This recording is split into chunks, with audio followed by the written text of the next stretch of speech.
Alrighty, so all the games for match week number 15 is in the books, and I gotta say, while we have seen this season where there's some Sunday games that tends to be boring and dull, and that people question why exactly MLS decided to pick these games as the showcase for the Sunday fixture, this week MLS got it absolutely right in terms of both of these games. And while I know when you look at the scoreline, both of these games turns out to be lopsided, especially the first one I'm about to talk about.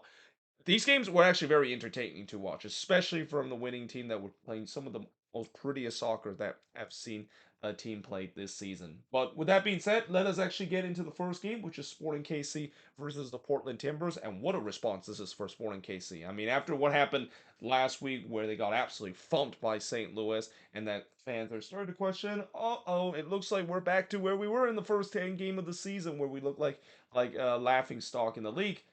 This performance was anything but a laughing stock for Sporting KC. Though I will say that it did not get off to a great start. And just like last time when both of these teams met, Timbers got an early lead.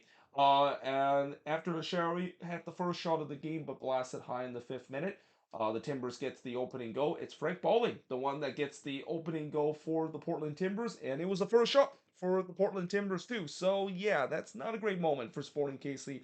You can see it go on the first shot that the Timbers has. Though Showery did try to go for an instant response, but he missed that one wide, and then Davis puts it wide from close range. As I thought, Sporting KC responded well. They were trying to get themselves the equalizer, and it kind of looked like a little bit similar to what we saw in that first game, where the Timbers go up early, but Sporting KC did respond well. But as what we saw in that game, Sporting KC weren't able to get themselves the equalizer, and that they're definitely hoping that they will want to avoid doing that again. And boy, did they avoid doing it, because as the half goes, even though I thought Sporting KC had a lot of possession and failed to crack the sturdy Timbers back line, it all undone with one great shot from Eric Tommy as he scored here from John East to make it 1-1 in this one. I mean, I feel like the Timbers had a lot of issue in terms of whenever Sporting KC decided, or whether their attacker decided to cut in, and here in this place Tommy just kind of cut in and just take a rip at it, and yeah, that goes into the back of the net, and the game was all tied up at one apiece. And then Johnny's himself want to get on the score sheet. Remember, he only scored one goal in his MLS career, but it was against the Timbers. He's trying to score a second one here, but he pulls it wide from close range. And there was no doubt momentum was with Sporting KC. The Timbers, where they were on the ropes, and Sporting KC would continue to press for the lead, and it looked like they got it. In the 44th minute, Danny O'Sharry puts it into the back of the net, but then they go to VAR to see whether or not if there was indeed a foul from Rosario. It looks like Rosario brought down one of the Sporting KC player, and VAR says yes. So that of course this allowed the goal. Fans were not happy. Shari was definitely not happy about that. But yeah, the game remained tied up at one apiece, and I think that was kind of a wake up call for the Timbers, because after that, Bowley tried to score the second time in this game, try to retake the lead for the Timbers, and he missed a free header in the back post, and he should have scored that. I mean, that's one that he's definitely going to be thinking about. And if that one went in, I mean, who knew? Who knows how this game would actually turn out? I mean, I know, no, eventually Sporting KC would dominate this one, but if they conceded right on the stroke of halftime, that would be an absolute killer in terms of morale. Though in the second minute stoppage time, McIntosh would deny Bowley from close range, and again, the goal that was chopped off has really woke up this Timbers side. It's almost like a wake up call that yeah, they got to get going with the way that Sporting KC was really looking for that second goal. Aspria then heads it wide from close in the third minute stoppage time, and we did head to halftime with this game tied up at one apiece. Now in the second half, McIntosh would deny Evander from the free kick, and then Bowley puts it over the bar from close range. I mean, Frank Bowley was definitely active in this one, but again, even though he scored a goal in this one, he should have got at least two or three more in this one. But I also thought that the Timbers were looking lively early in the second half, and they were looking to trying to take the lead back. Though as soon as I wrote that, Ivicic denied Shari from close range. Speaking of Shari, he was also very active in this one too, and little did we know that he would actually get on the score sheet later and would have scored the winning goal of this one. And again, I also wrote Sporting has woke up in the second half as they were looking for the lead. There was then a quick pause to check whether or not if McGraw actually handball in the box, which it wasn't, and I think that's the right call because you can clearly see it kind of hit his fly there when that ball hit his body. I don't think that was a handball. I mean, if that was a handball, that would be a really true handball to be given. But then in the 60th minute, Ivasic would deny Shawi, who was in on goal there. But then 6 minutes later, Shawi would finally get on the score sheet. He scored here from Zuzi and Lobo to give Sporting KC the lead. And then just 2 minutes later, Sporting KC would blow this game open as Mabiella scored an own goal here. I think he was trying to tackle Shawi there. And he did get the ball, but the problem is he actually poked it into his own net. So that's gotta suck if you're Mabiella, the fact that you're trying to make the tackle. I mean, when you make that tackle, obviously you need to, of course, get it right because if you didn't get it right, that is going to be a penalty. But he did get it right there in terms of the tackle, but just kind of poked it into his own net. And yeah, that gives Sporting KC the 3-1 lead. And just in a blink of an eye, Sporting KC has opened this game up, and the Timbers have just completely imploded in the last 2 minutes. Fozaka then went in on goal for the Timbers, but he is denied by McIntosh. Keep in mind, I was watching this game and this game at the same time. So as soon as this game was at 3-1, I kind of did not keep too much or did not really pay too much attention to this one because up to this point, this game was still relatively exciting. Though I also thought that Sporting KC was starting to drop their lines as they were looking to hold on to get this free one win. Hernandez had a shot that was actually spilled by Ivasic, but he was able to claim it before that was trickling in, and he's probably fortunate that he was able to hang on to it because that would be a bad goal for Ivasic to concede. The fact that it wasn't really a hard shot from Felipe Hernandez, and Ivasic just kind of spilled it, and that almost went in. But Hernandez would eventually get on the score sheet as he scored here in the third minute stoppage time from Espinoza to put the exclamation mark for Sporting KC. And yeah, in the end, they win 4-1 in this one against the Timbers. Shots in this one, 15 shots with the 9 that the Timbers had. 3 shots on goal with the 7 that Sporting KC had. Both teams had 4 shots off target. 4 shots that was blocked with the 2 that the Timbers had. And possession-wise, 63% possession compared to 37% possession that the Portland Timbers has in this game.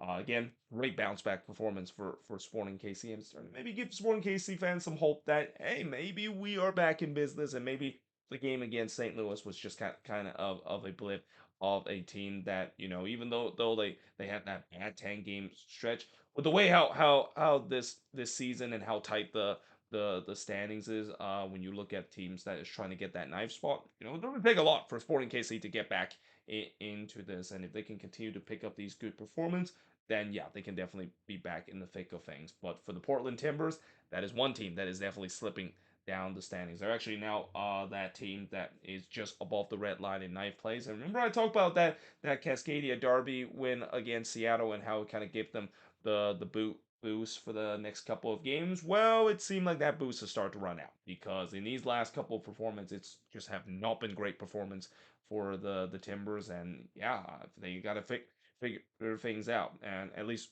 for Savarese, he's gonna have to figure things out. And I also know that yes, they have been dealing with a lot of injuries too, but yeah, this team, I mean, I think it's pretty clear that there's a lot of things that they need to prioritize. I think the first thing they probably might need to prioritize is the back line because yeah, the defense has been a problem for this team once again this season, and it was definitely a huge problem in this one against Sporting KC. They really had trouble in terms of slowing down the Sporting KC side. But moving on in the next match, Nashville. So remember in my review that actually I'm gonna upload this before I upload the review of part one, so you probably won't hear me say this, but later on I'll basically say in part one of my review of the Saturday game that I've said that with the Union getting that win against NYCFC, it looks like all of a sudden they're not only getting up the standings, but it's kind of gone back to what I thought it was going to be the case, where it's going to be between Philly and Cincinnati as the two teams that is going to be fighting for the Eastern Conference crown and be the one to represent the Eastern Conference in MLS Cup.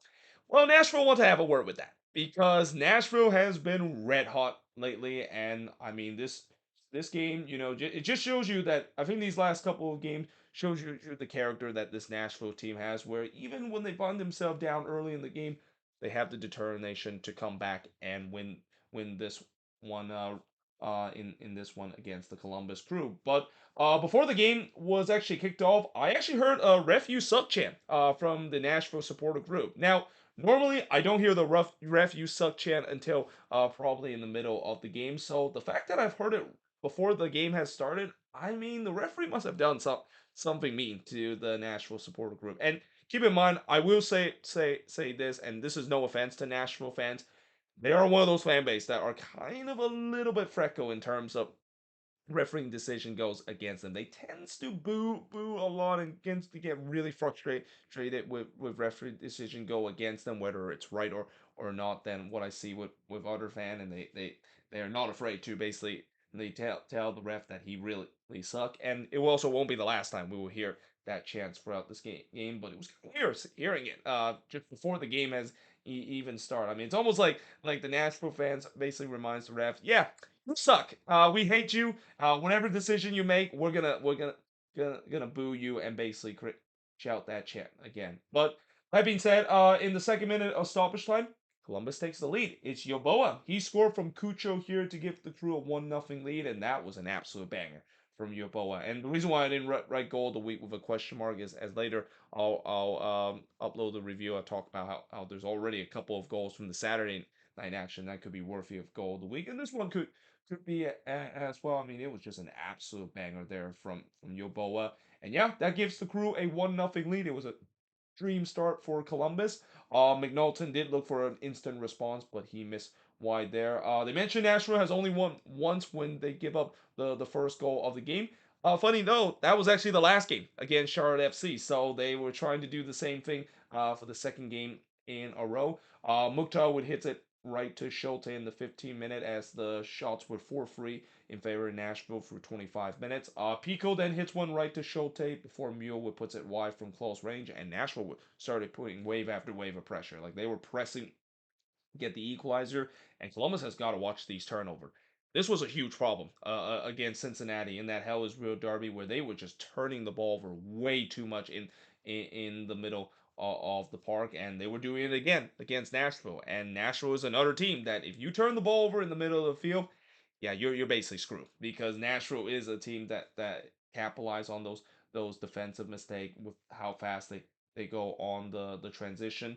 Though in the 31st minute, Pico would miss wide from close range before Schulte would deny Mule from close as we do head to halftime with Columbus leading 1-0, despite the fact that Nashville has had a couple of opportunity to get that equalizer. Now in the second half, Cucho would miss wide from long range. I thought it was not a good start from the Crew, and they were actually keeping possession and dictating the game at least for the first 10 minutes of the second half. But in the 56th minute, Nashville equalized. It's Fafa Pico. He scored from Mukhtar to make it 1-1 in this one. It won't be the last time I'll mention Mukhtar's name again. Another fantastic game here from Hani Mukhtar, a guy that again, I know there's been MVP talk about Bawanga potentially the front runner. Don't forget about Hani Mukhtar. I mean, he is the defending MLS MVP for a reason, and he's definitely showing it again this season, being a pivotal part both on the goal scoring and assist chart for this Nashville team. But they also did check to see whether or not if Pico was onside when that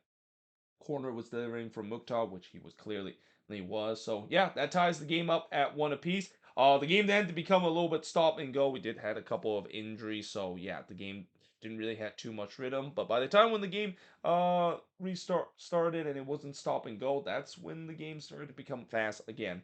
Mukhtar would then head one right to Schulte before Bunbury tried to toe poke that one in, but it hits right to Schulte. The momentum once again with Nashville as they press for a winner.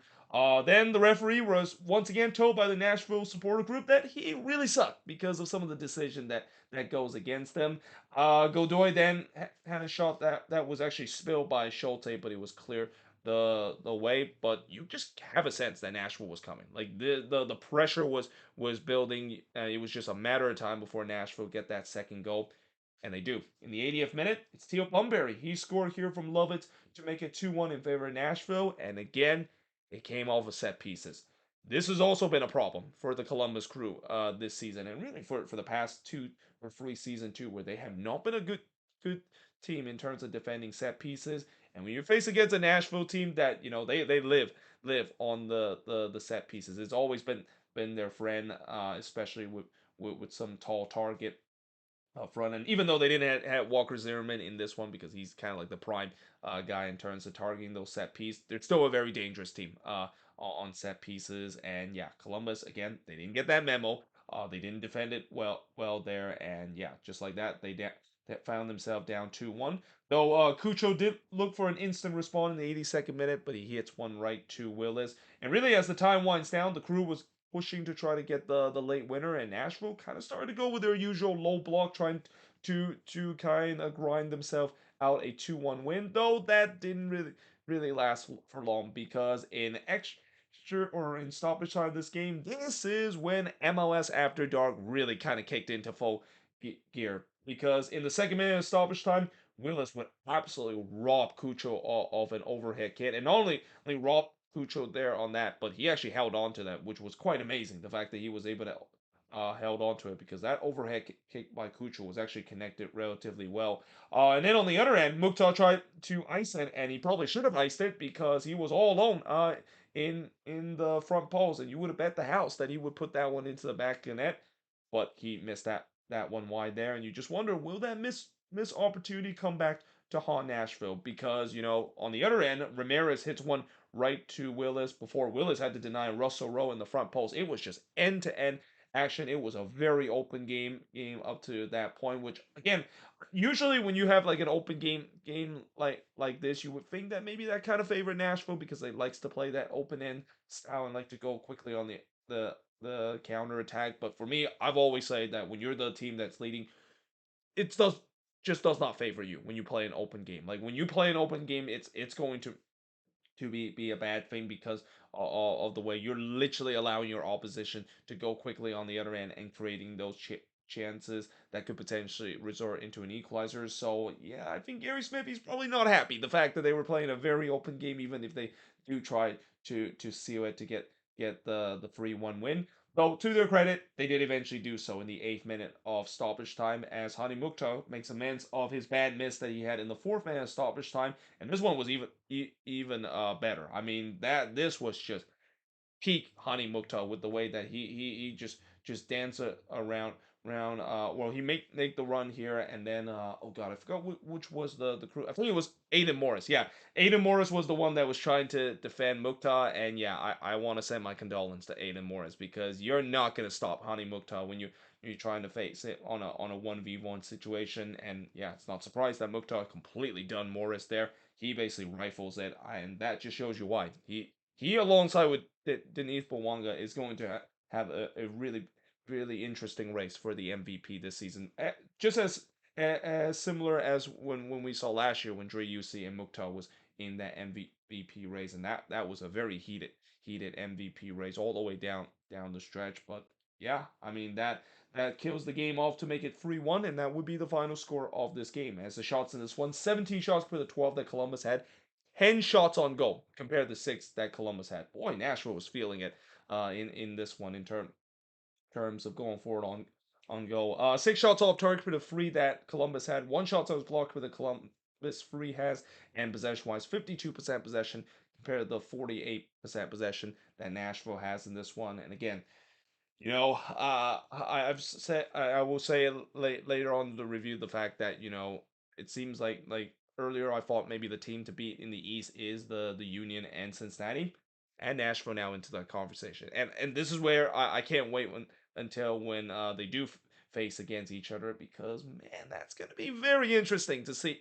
how it's going to go when they do face against each other, and that it could be a preview in terms of some of these Eastern Conference final or even Eastern Conference semifinal matchup, because we know that with these 3 teams, they're gonna, if they do, all 3 of them do make it into the Eastern Conference semifinal. One of them eventually gonna have to get eliminated for the rights to advance to the Eastern Conference final. But yeah, it's definitely heating up in the East, and I think in the East we're starting to see some teams that are could be clear contention for this year. But still a long way to go. Maybe things could, of course, change, but as of now, Nashville are definitely making their cases of why they are definitely considered one of the most dangerous team in the league and could be that team that could be challenging both Cincinnati and the Philadelphia Union for the crown of the Eastern Conference.